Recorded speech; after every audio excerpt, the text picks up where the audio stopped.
So one of the things I want to talk to you, because we actually get to show you, which is pretty cool today, is they do talk about lighting in the chapter, and everyone's always like, I don't know anything about lighting.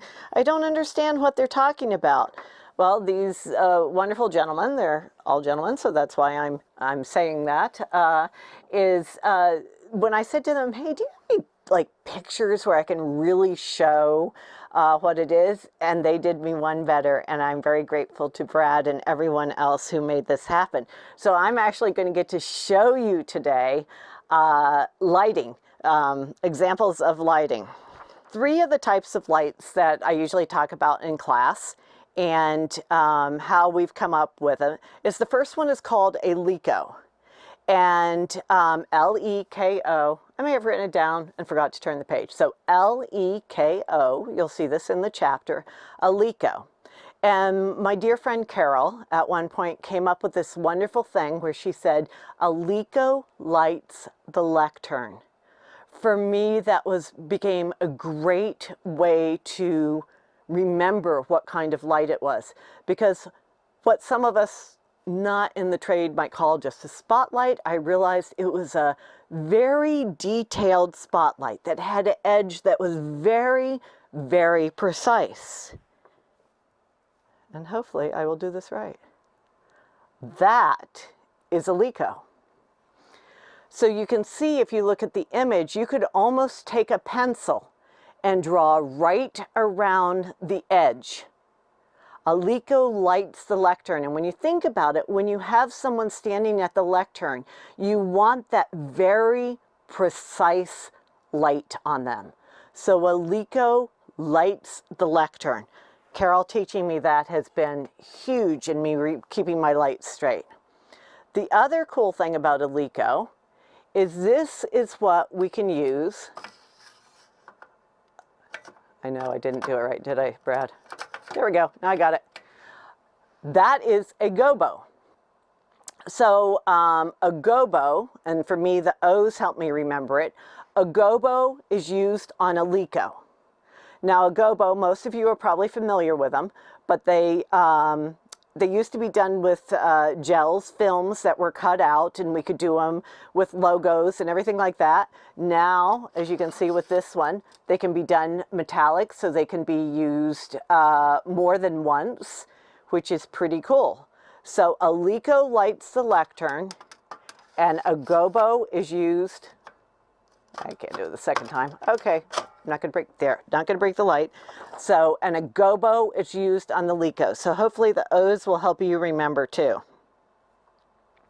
So the second one, which I recently learned I had been mispronouncing for years, but that's okay. I had a theater lighting major in one of my classes in February.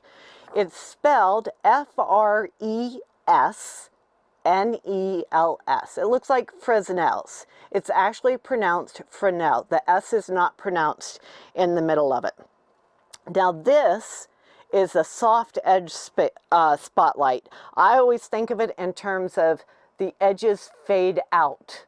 They don't have that precise edge that the Leko did. So I think of it as Fresnel fades on the edges. Still kind of what we would probably call spotlights, not being too techy, but it's got a fade on the end. And then the third one, which can be called, and I've discovered that, you know, lighting people and all people in this field, they call it one or the other, is a par or a Parcan. And it's more of a wash light. Washes all over the stage, or in this case, the wall, the drape. And someone in one of my classes in the past year, she says, I think of it, because it's Parcan, she says, I think of a can of paint.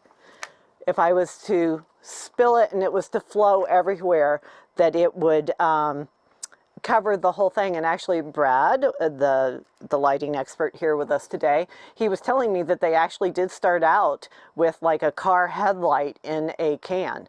So that is a pretty accurate thing. So let's just do it again so you can hopefully get this picture in your head And I won't do the Gobo, I'll just do the light itself. So this is the Leko. Leko lights the lectern. It's got the very, very defined edge, and that's the one that the Gobo can go in.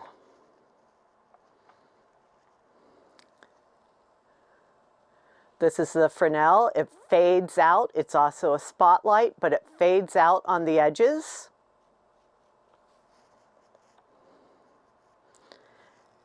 And then the Parcan that floods, that washes the whole stage or wall or whatever with light.